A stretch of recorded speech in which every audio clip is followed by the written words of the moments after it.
Okay, the plan for today is we have one more chapter in our book to go through. Chapter 14 is using Illustrator with other Adobe applications, specifically Photoshop. So we're going to learn how to bring in Photoshop elements into Illustrator, photos, and work with them. And then we're also going to learn how to package our files, which at the end pulls together all the links, all the images, all the fonts, everything that a printer would need, and puts it in one package.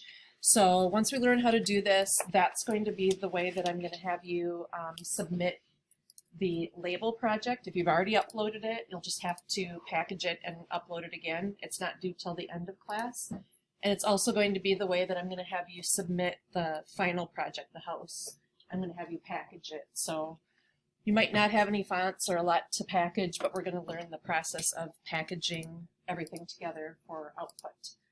So this chapter won't take all that long, and the rest of the day you'll have work time on the two things that are due today are your label slash tee box, whatever you chose to do, and the web banner, which is based off of your food truck festival item.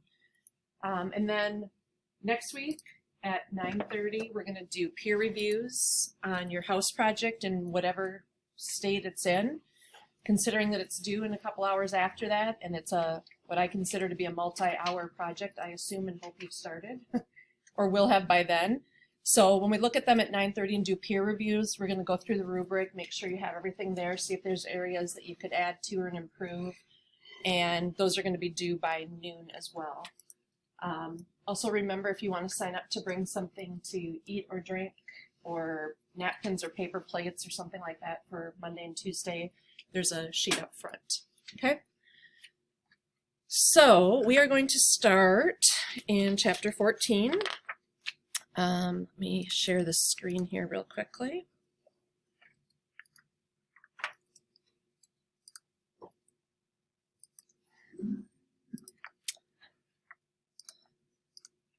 All right, in Illustrator, we're going to go into chapter 14 and grab the start file.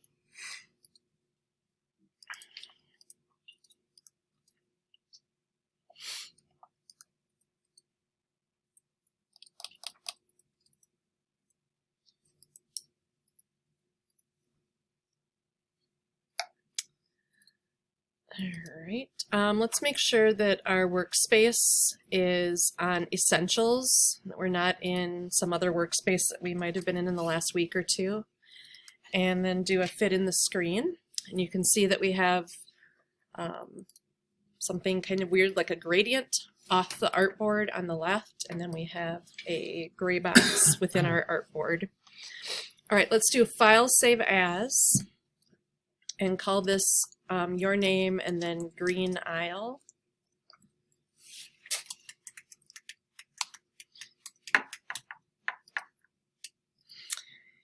And what we're going to be doing, like I said today, is we're going to learn how to combine files, because it's rare that you, well, it's not rare, but it's quite often that you want to bring a photo or you want to bring raster images into Illustrator. You don't want it to all just be vector art. We're also going to learn this as you start working next semester in InDesign, which is the software that kind of brings it all together to output multi-page documents and magazines, and really a lot of your layout work should just plain old be done in InDesign. Illustrator's your number 2 choice, and Photoshop is probably your number 3 choice because it's not scalable and clean vectors. So, we are going to learn how to place images. So we've been doing that a little bit, but we're going to remind ourselves how we can place them linked and embedded. And hopefully you guys are starting to understand the difference here. When they're linked and they're on your computer, everything works fine when you're sitting at your workstation. When you send the file to me, though, the first thing I get is a pop-up saying, the link to this JPEG can't be found. What do you want to do?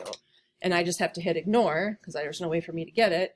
And quite often it's been your templates that you put in. You've linked instead of embedded them, so I can't see, like for the brushes project, on some of those I couldn't actually see the template layer because it was linked on your computer. So we're going to place a JPEG in our document. First thing we want to do is go into our layers panel, And we want to select the layer called Pictures just to target that so that whatever we place is now going to go into the Pictures layer. From there, I'm going to switch over to the Properties tab because we'll be using that, I'm sure. We're going to do a File, Place. So come over here and Place. Shift-Command-P is the shortcut. And then we're going to navigate into the Images folder in Lesson 14, and you can see they've provided us with quite a few. Don't do this too quickly because we want to do some other options in here, so don't double-click. Just single-click on the Kayak JPEG, and then let's look down here. We've seen these, and we've used them when we make a template down here. But what we want to do here is we're going to make this a link. So we're going to click on the link, and we're going to say Place it.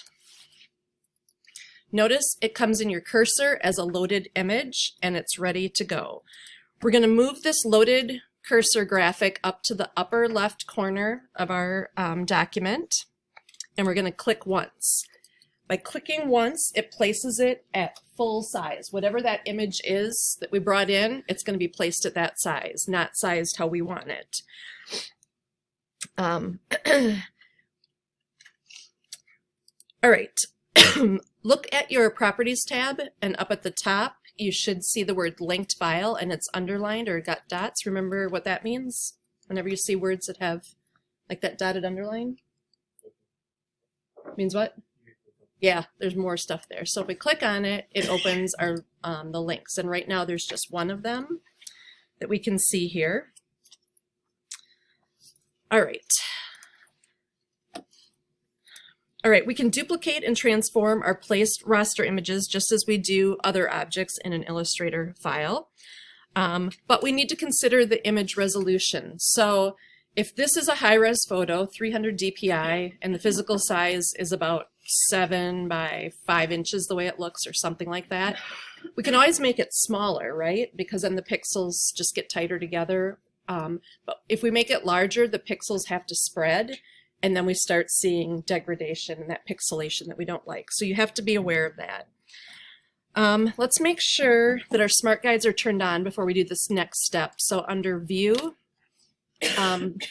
put the little X next to Smart Guides, and then come back with your selection tool. And we're going to shift drag on the lower right bounding point of this picture. And with our Smart Guides enabled, we can see a tooltip. We're going to take this to have a width of approximately 5 inches. So scale it down to be about 5 inches wide.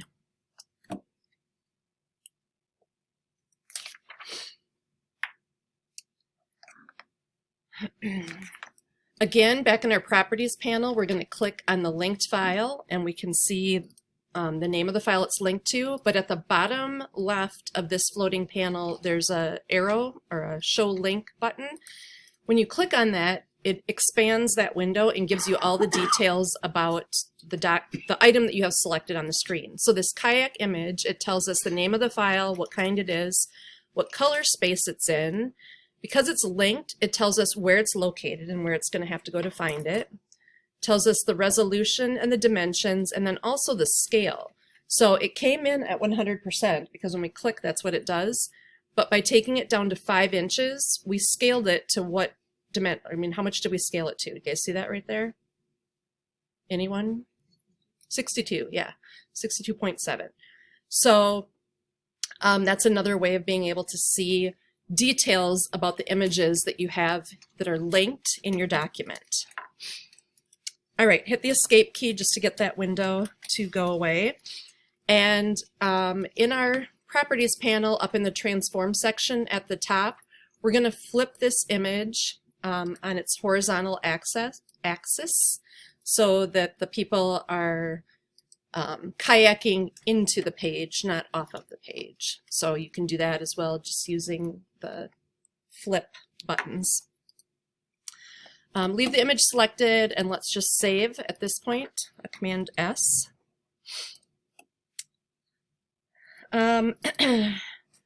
Cropping images in Illustrator. We can mask or hide part of an image. which we're going to learn about in a little bit, but we can also crop an image that permanently removes parts of it, just like in Photoshop.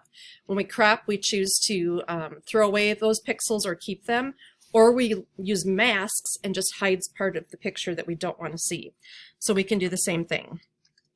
When cropping an image, you can also define the resolution, which can be a helpful way to bring down your file size. So if something is super high resolution and making it cropped, you can lower the resolution a little bit to save some file size, as long as the image still looks good. All right. All right, this is an interesting and weird tidbit, but when cropping an image on a Windows 64-bit machine or Mac OS, like we're on right now, Illustrator itself is going to automatically identify the visually significant portions of the selected image. It's using some artificial intelligence that they built into this, which is kind of weird. So it's going to look at this picture and decide what it thinks is important and crop based on that. Which is kind of weird, I think. All right, so with our image still selected, we're going to come over to our Properties panel, and down at the bottom in Quick Actions, we actually have a button that's called Crop Image. We're going to click on that. And it says cropping a linked file is going to embed it instead. The original file in the linked location is not affected. So we say okay to that. So notice what it did. It took parts that it thought were visually important and cropped based on that. It's kind of a interesting thing, but we can still drag the crop handles, so it's not a one and done. So we can pull this up a little bit so we get some more of these trees maybe up in the top part here, or that you want to bring them down and cut them off. It's whatever you want to do, but for the final crop, the look that we're going for has a little bit of these trees showing up here at the top of the rocks. We're also going to go over here and look at the resolution in the transform box. PPI is pixels per inch. It's 149 right now, and when you click on the down arrow, it's going to tell you what options it has. High is grayed out, medium is grayed out, but we're actually only 1 pixel off of that. But the screen and the original dots per inch or pixels per inch are available. So because we cropped this down and it came in as a bigger file size, our original picture was much bigger, we can't go back to that super high 300 resolution anymore. All right, another thing that we can do is we can bring our cursor into the image, and we can actually drag this box around and make it more vertically centered. So if you want to, depending on where yours was, you can either move the kayakers lower in the picture and show more of the trees, or you can pull it down to the bottom of the water, but you can move it around in a variety of ways. When you're happy with it, either return or back in the Properties panel, we have the Apply button. And then we're going to click away to deselect it and save. Command S. Okay, so that we placed a linked file this last time that we did this one. The next thing we're going to learn is how we place a Photoshop image with multiple layers, so like a PSD file. When we do that, there's an option called Show Import Options, and that's going to, if we turn that on, we're going to get to decide how Illustrator handles the PSD, which is layers in Photoshop, right? So it's going to figure that out for us, or help us figure it out. In the Layers panel, let's go back to that. Hide the content of the picture layer and activate the background layer, so that that's the one we're working on. And then go back and do a File Place. And in the Images folder, we're going to choose Lily Pads, but don't move on from here. We're going to go down to the bottom area. We're going to deselect the link button, but we're going to turn on the Show Import. So this is going to be embedding something, but give us some import options before we move on. And then we're going to click Place. All right, in the window that pops up, we have some options here. The layer comps at the top, last document state, all or no color fill. We're going to choose all. And there's some comments involved here that say a green fill layer with the overlay blend mode is applied to the original image. And we can click on that show preview to get a picture of it as well. Down in the options, we have convert layers to objects. So make text editable whenever possible. That makes sense.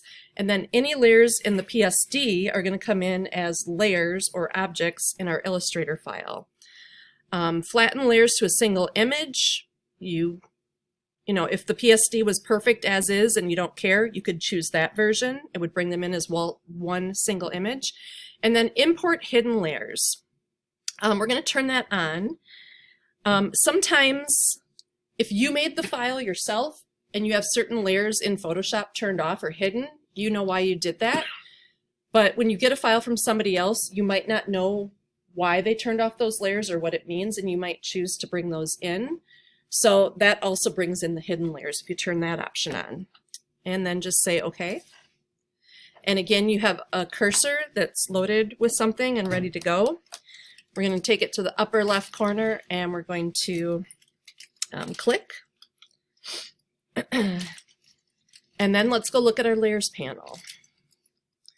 Twirl open your background layer and you see that you have lily pads, and you twirl that open and you see that you have a green layer on top of a photo type layer, a lily pad layer. In our layers panel, if you didn't know where this document was, it's pretty easy because we're able to just twirl that open. But with the items selected on your artboard, you can always come down and click on the magnifying glass at the bottom of the layers panel. That's the locate object. And by doing that, it opened up the lily pads and it highlighted, I'm going to make my column a little wider so we can read these, the color fill layer right here, the green color fill layer. Back in your properties panel, notice that we have the word group up here because it's not a single thing.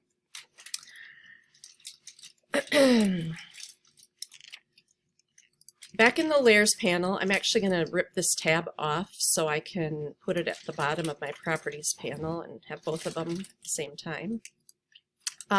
In the layers panel, we're going to hide the color fill. So we're just going to turn the eyeball off to the left of the color fill of that option. Position this a little bit better. And notice that that treats that as a layer in Photoshop, and it turns it into an object here, and we're able to turn that off and see below it. All right, click away to deselect and save our file. So the person that gave us that PSD file, we chose not to use that green color fill, so we're just turning it off. We brought it in with all the different layers and we're turning it off. The next thing that you can do is place multiple images. So if you want to bring in 6 photos, rather than doing place, click once, go back, file, place, click again, we can actually highlight a bunch of them in the option box, and it's going to load all of them in our cursor, and one by one as we click or drag, it's going to spit them out. So we can load up a bunch of pictures at once. In the layers panel, let's go back and we're going to twirl the background layer shut to hide its contents.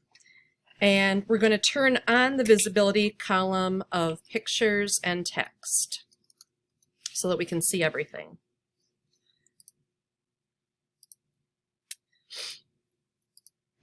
All right, we're going to do a file place or Shift Command P. And we're going to select first water, and then we're going to hold down Command and we're going to click on text above it to get that as well. So we're going to get 2 options at once. And before we go on, we're going to turn off the show import options. We don't need to deal with that right now. And we don't want link turned on. We want that off so that these are being embedded. And we're going to click on the place button.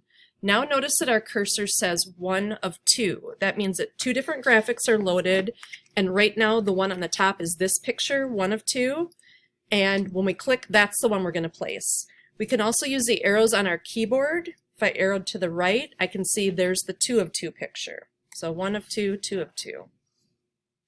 Get it so that the water image, one of two, is the one that we have ready to go.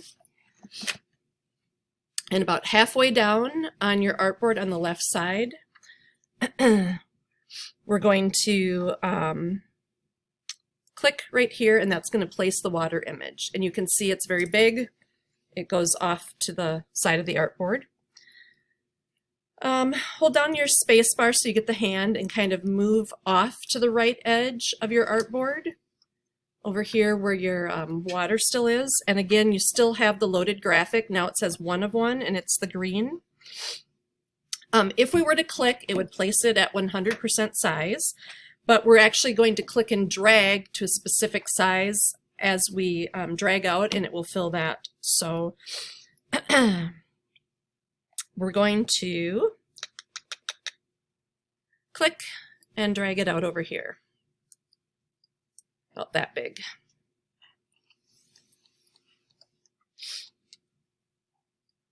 Actually, probably a little bit bigger, but the beauty is we can just grab the corner and do it again. Okay, where this is positioned doesn't matter too terribly much.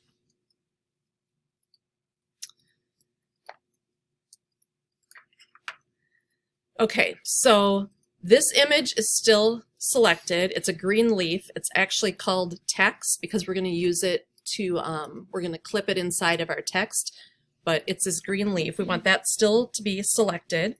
We're going to drag the selected art indicator. So in our layers panel, it's this red box over here on the far right. And we're going to take it from this layer, the background layer, up to the text layer, because that's where we actually want it to live. So take that red box, the selected art indicator, and drag it up until it turns blue in my case and lands on the text layer. Now that graphic is in the same layer as our text, and we can use it to make a clipping mask.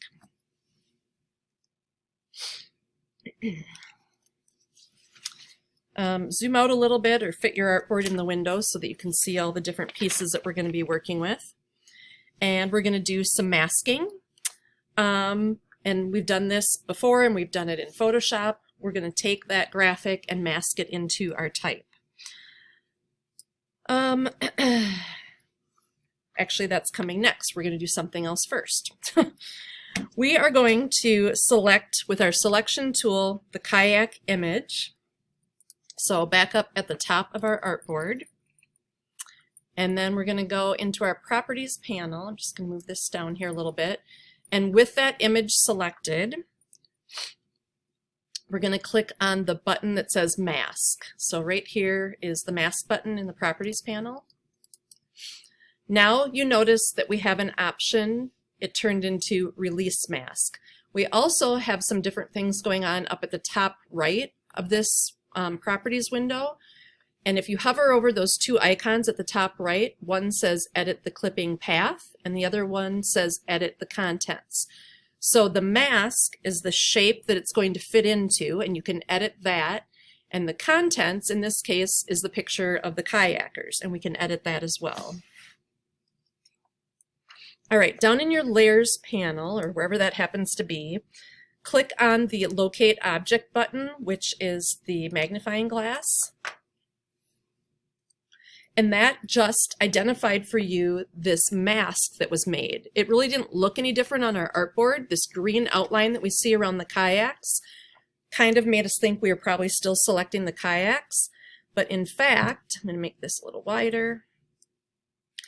What we're selecting is the new clipping path that was just made that happens to be the same size as the image below it. Okay, so the clipping path should be the thing that has the selection, the art selection lit up to the right of it. All right, to edit a clipping path, you first need to be able to select it. So we've done that now. We found it in our layers panel. We're going to click on the Edit Contents button in our Properties panel now. So up at the top right, click on Edit Contents. In our Layers panel, the image is now the thing that has the selection next to it. Do you see how that green square lit up next to the image instead? That's the thing that is being targeted right now, the selected art indicator. Back up in our Properties panel, the Edit Clipping Path, we're going to click on the Edit Clipping Path, the other button, and notice back down in our Layers panel, it now targeted the clipping path. So depending on which one of these buttons we choose up here, it either targets the mask, the clipping path, or the image down here for us. All right. Let's go into outline mode for just a second to make this a little bit easier. So Command Y, and we see the outline around this. With our selection tool, we're going to drag the top middle bounding point of this mask down a little bit until the measurement label shows 3.25 inches. So bring this top of this green box down until it's a height of 3.25 inches. And then go back to the regular preview and notice how that did change the mask. It brought it down. It's like a window pane and we're kind of seeing through it, and we just made the window smaller. All right, back in our Properties panel up here in the Transform section, we're going to make sure that the center reference point is the targeted reference point right here in this little tic-tac-toe square area. Constrain width and height is going to be turned off. Okay, we don't care about that. Our height is 3.25. If you want to change, if you're off a little bit, you can change it there. That was what we just did by stretching it. But in the height, or the width, I'm sorry, we're going to change that to be 3.5 inches.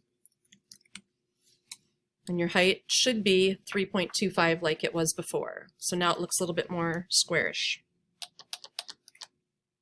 So the mask that we just made is now this square that allows that much of the picture below to be shown through. Now we're going to edit the contents, the actual picture. So we're going to go back to the top right of the Properties panel and we're going to click on the Edit Contents button. Notice that it targeted the actual image down here in our Layers panel. And with our selection tool, we're going to drag from within the mask to kind of move our picture around. So we can reposition what part of our image is showing in this mask.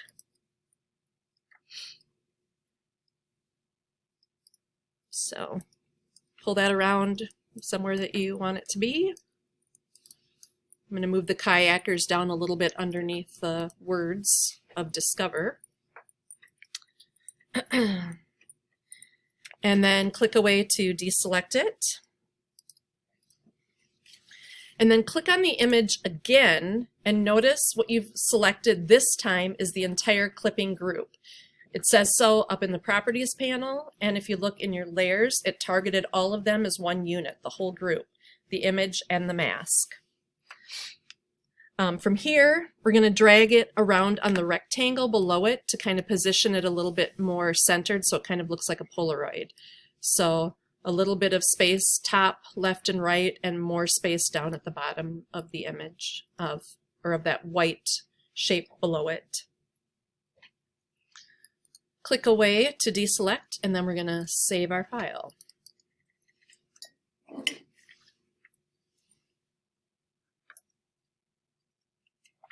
So we made a cute little Polaroid picture without actually cropping our original image down to a square. It's still there. We can move it around. We could make it bigger if we wanted to.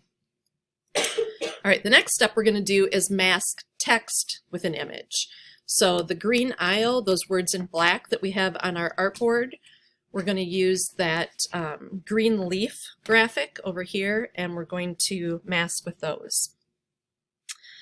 Take your selection tool, and we're going to click and drag this green leaf image onto our artboard on top of the words green aisle. And if you need to drag and stretch out this shape to make it big enough to fit over the words green aisle, go ahead and do that if your original shape wasn't big enough.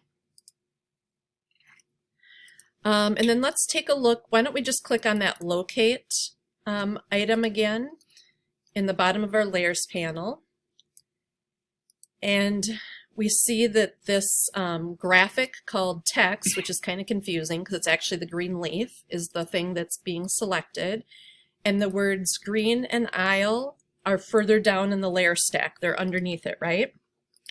What we want to do is send this graphic to the back. So in our properties panel, there's an arrange button. So we can click arrange, send to back. And all that did in your layers panel down here was take this graphic from the top of the stack down to the bottom of the stack. And the words are above it now. With that image still selected, we're going to hold down Shift and we're going to click on green aisle. Or actually just the word aisle, I guess. The word green we don't need to select. So the leaf image, hold Shift and click on the words aisle. So if you look over in your layers panel, those are the things that are targeted. And in our properties panel, there's a quick action button, make a clipping mask. It has an idea of what we want to do, so we click on that and boom, it's done. So Illustrator and Photoshop are a little bit opposite. In Photoshop, your graphic is above the words and clipped onto it. In Illustrator, it needs to be below the words or below the thing that you're masking into. The shape that's going to get masked is on top of the graphic in Illustrator. All right, with that text still selected, so the word aisle is still selected, we're going to apply a graphic style that we learned about last week. So under Window, activate your Graphic Styles panel. And these are the generic ones that come with every file. Remember, we have things like a drop shadow, a beveling. A drop shadow, again, puts a shadow based on if the light source is above it or below it, and it only throws it one direction, opposite of the light. But the last item in your graphic styles is a text shadow graphic. Click on that to apply it. That actually applies it a little bit more uniformly all around the letters, not just so much in one direction. Click away to deselect it and save the file.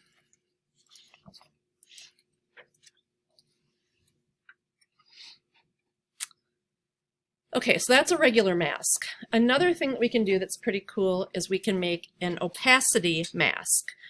Very different from a normal clipping mask like we've just done. This allows you to mask the object and alter the transparency of it as well. So we can go from seeing part of the image to not seeing part of the image, kind of fade in or fade out. All right, we're going to create an opacity mask for this big water image that we have here at the bottom of our graphic. So instead of having that hard water line, it's going to kind of fade in from the lily pads into the water. In our layers panel, let's twirl shut all three layers to make this a little bit cleaner and easier to use.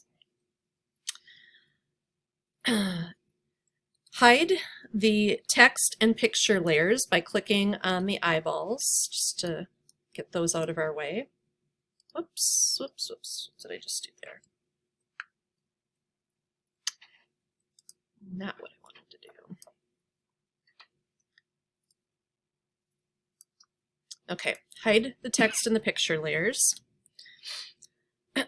Zoom out enough that you can see this water graphic at the bottom.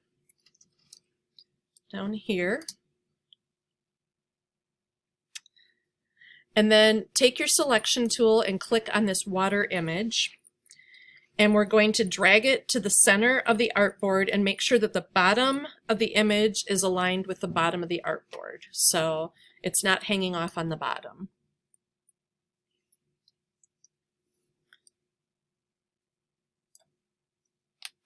All right. Okay, we're now going to grab our rectangle tool in our toolbar, so that fourth shape down, and we're going to click in the approximate center of our artboard. So if we need to zoom out to see where that is, and if you have your smart guides on, it should be a little bit easier to figure out where that point is. So click in the approximate center, and it's going to ask us how big of a rectangle we want to make, and we're going to tell it to be a width of 9 and a height of 8. The little constrain thing has to be turned off to allow you to type in the two numbers that you want. And we're going to say, okay. So that shape that we just did is the shape of the mask that we're going to be applying, and it's going to be an opacity mask. The next thing that we need to do, we're going to press the D key on our keyboard, and that changes the default stroke and fill on the selected shape to be a fill of white and a 1-point black stroke. That's default. So instead of being that clear outline, we can actually see it as a white shape right now. We're now going to take our selection tool and we're just going to move this and snap it to the bottom of our artboard. So it's the width of the artboard and we're snapping it to the bottom. So this mask that we're making is going to be the bottom half of our artboard.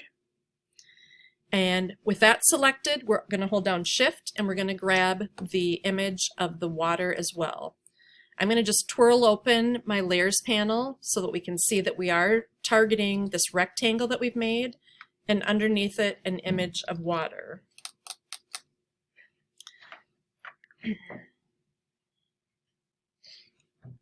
All right, we need to open up a new floating panel. So go up to the window drop-down box and we're going to open the transparency panel, which is this one. I'm going to move it out of the way.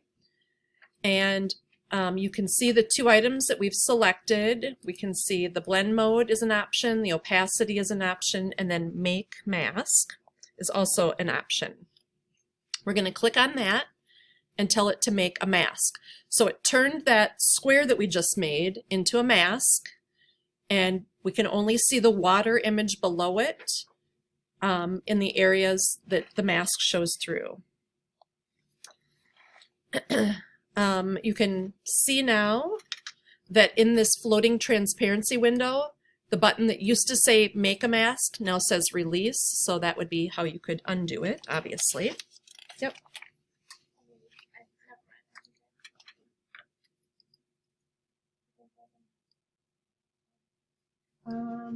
Go back a few steps. That box should be white for one thing. Which one is open? Your background layer. Just target the rectangle itself first. Click away from everything and just go grab that rectangle. Click on that. And then hit D on the keyboard. Yeah. Is that doing anything? No. It was. Go to properties. Go back to your layers. Is it just go there?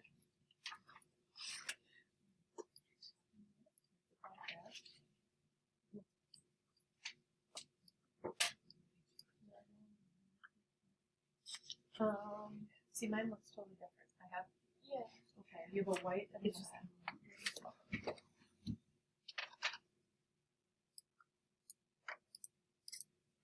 just take those steps over. Don't.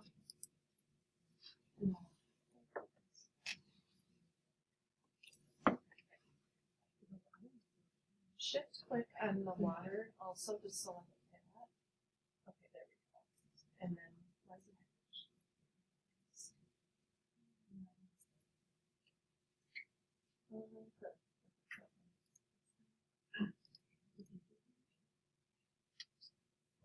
I would just go back and do those steps over. It looks correct, but something's not quite right. We're trying to match the water below it. Oh, lily pads. Oh, there. Now it worked. Okay. What'd you do? I just want to. Okay. All right, we have a mask. Where are we? Transparency mask says release. Yes, moving on. Okay, so this is our opacity mask. Yes, it looks like a regular mask up here in this transparency window, where we have black is what we're not seeing, white is what we're seeing, but the whole idea of doing this special transparency mask is so that we can make it fade or work with transparency. So we're going to adjust the opacity. In our panel up here, this transparency panel, we're going to shift click on the mask thumbnail to disable it for just a minute. So hold down shift, click on the thumbnail, and that's what it looks like. Red X appears.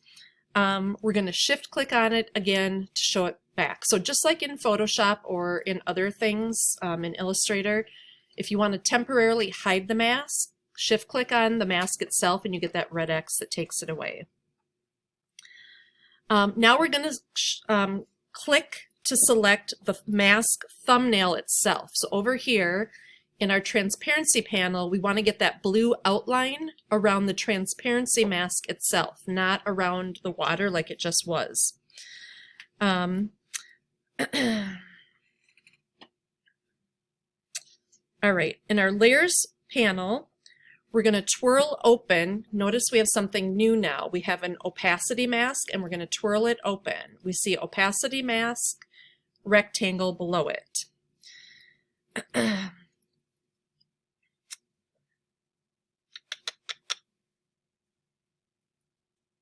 All right, in our properties panel, we're going to change our fill color from being white, like we see it here. So we're going to click on the fill color of white, and we're going to choose the white to black gradient that's right on your third row of your swatches towards the end.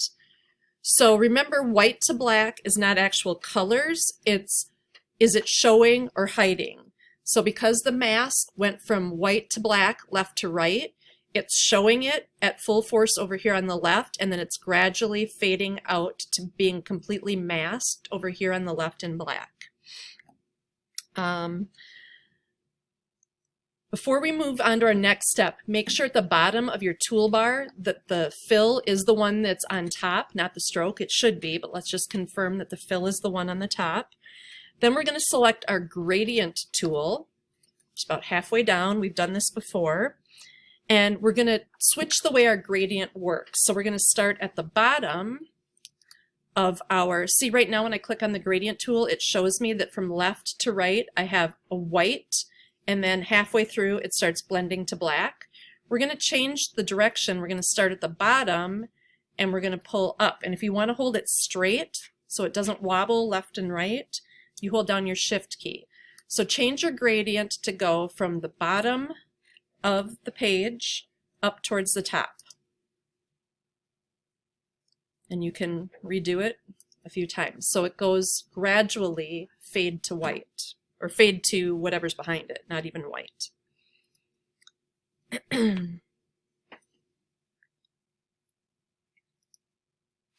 All right, the next thing we're going to do is we're going to move the image itself, but not the opacity mask. So back in our transparency panel, instead of working on our mask, we're going to come over here and click on the image part. So you have the blue outline around the image on the left-hand side of your transparency panel. And we're going to click that chain link between the two of them, meaning I don't want them to move together in tandem. I just want to move the water picture itself. Take your selection tool and we're going to move the water image down. So if there's a better part of the water, if you will, in this image that you wanted to reposition in this mask, you're free to do that as well. It's kind of like freeing the contents from the mask like we just did. We have to select it up here in the transparency panel and then unlock the two of them together. When you're happy with where it's positioned, you want to relock them. So back in the transparency panel, click on that lock between the two of them so that they move together again. All of this right now is stacked on top of our lily pads, and we actually want the lily pads to be on top in this layer grouping. So we're going to just take our water mask, this whole unit, we're going to click on arrange and then send to back. Doesn't look different, but it actually did put the lily pads more at the top, and that'll kind of affect what we're going to do later. It doesn't look like a big change, but it does help. Okay. Deselect, and let's do a save. Okay, 2 more last topics on this subject. Working with image links is our last topic. So when we place objects in Illustrator, we can either link them or embed them. And when we link them, we can see them in that links panel. That's where we can actually manage all of it, whether it's embedded or linked. It shows us both. Through that links panel, we can view the images and we can replace them also or link to a new image. So that's kind of a quick way of making some updates. When you place an image, it's helpful to see where the original image is located and what's been applied to it. In other words, has it been rotated or scaled from the original?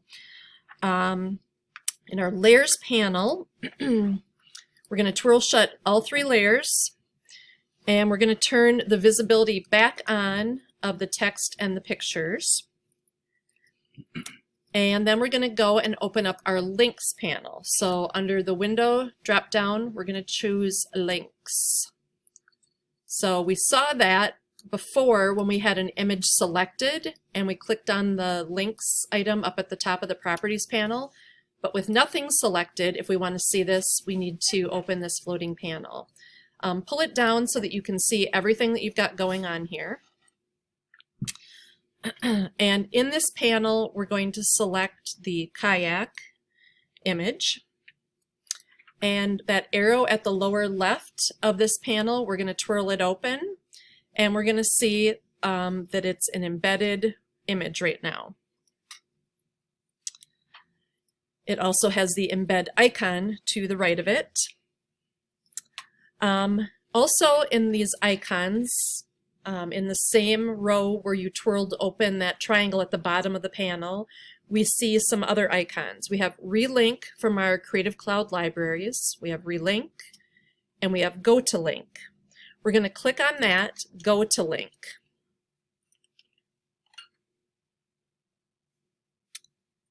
The kayak image itself on your artboard is now selected for you and centered in whatever view you're working at.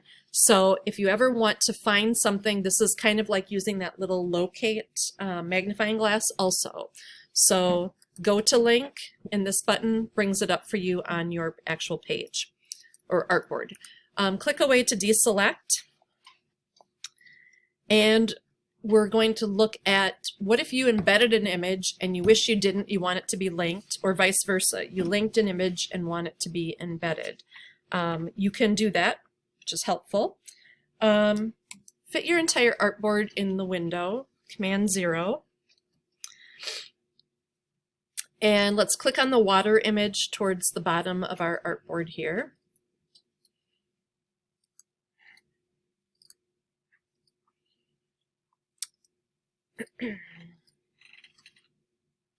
So the water image, if we look in our links panel, was embedded. We can see that icon and it says so right here in this expanded words. If we need to embed it, unembed it, and make edits to it, we can do that. In our properties panel, over here under quick actions, there is one that says unembed. We're going to click on that. And then we're going to navigate to the lesson 14 images. It's called water, and make sure that it's a PSD. And we're going to click on save. Notice we now have this big bounding box, and our water image is no longer embedded. That little icon went away, and in the more information section at the bottom, we can see that it's a PSD file that is linked. So we undid something we did earlier. Another thing that you can do is that you can easily replace linked or embedded images with something else. And the new image that you plop in is going to be positioned exactly and scaled exactly the way the original one is. So we have this little Polaroid picture up at the top here. We could make duplicates of those, 4 of them, and we could change out the linked image inside and quickly update to have 4 different Polaroid pictures rather than recreating that all the way. First thing we're going to do is with our selection tool, we're going to click on this gradient that's off to the left-hand side. This is kind of like putting a vignette on a photo where it darkens the edges and then gradually fades to being perfectly clear on the inside of the photo. We're going to drag this on top of our kayaks, and with your smart guides on, it should click to it quite well. Right now, we don't see any change. That's because it's in the stacking order goofy, and we need to have it on top. So we just go over to our Arrange tab over here in the Properties, and we bring it to the front. And now it put that vignette or that gradient. It's a radial gradient of black to white, so the corners are kind of dark. This is kind of a typical photography trick to do this. All right. We are going to go to our background layer in the Layers panel, and we're going to activate the padlock to the left of it just to lock it down so that nothing in our background layer moves around when we're doing other things. All right, with your selection tool, we're going to drag across this kayak part up here, but we don't want to highlight the word discover or green. So we're going to start up in the top left corner, and we're just going to make a selection that comes into the picture a little bit. And that's going to grab the white background, the kayak with the mask, and then that vignette transparency all together, but it's not going to select the words. So as long as you get that top left corner, you're going to get all the pieces that you need. And then we're going to group those together. So in your quick actions in the properties, you can click group. And then we're going to make a copy of this Polaroid picture and paste it. So edit copy or Command C, edit paste or Command V. And that makes a complete copy of it. Look in your links panel that should still be open, and we should have two kayaks. So the one that's not highlighted is our first one at the top of the page. The one that's highlighted is the one that we just did. We're going to take that image and we're going to relink it. So down at our row of icons, about halfway down before the extra information, we're going to click on the relink button. And instead of linking to kayaks, we're going to link this to the one called people. We're going to make sure that the link option is enabled down here. So we're going to turn on link. And we're going to say place. And that's going to plop in that picture. It's going to crop it and center it and do whatever resizing it needed to based on the information from that first one.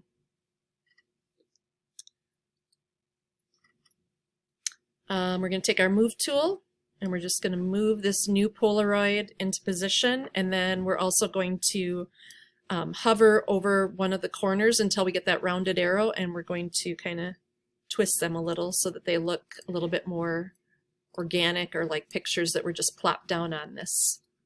Okay, so reposition those two pictures, take your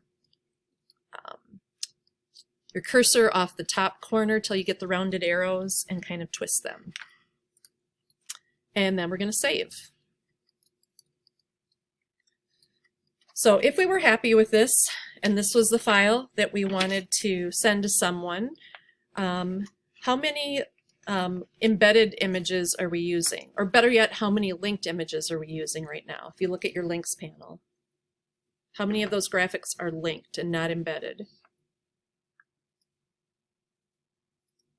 Anyone?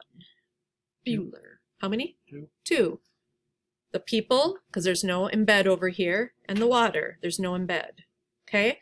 So, if you were to send me this file, all of these pictures would come through except for those two because they're linked and they're stored on your hard drive. You can find that out by clicking on the people PSD, and down here it says, where is it? Well, it's on my computer in my file, mine, mine, mine. If I send this to you, you can't get to it. So here's the problem with linked files and embedded files. So what we're going to do is we're going to package the file so that it gathers all of the assets that it needs, any fonts, anything, and it puts them all together, zips it up, and you can give that one package to your service provider or to somebody else using your documents.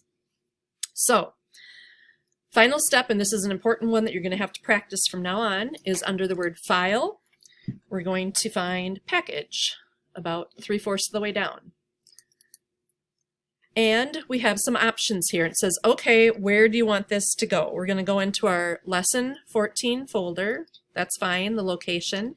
And then what do you want to name this?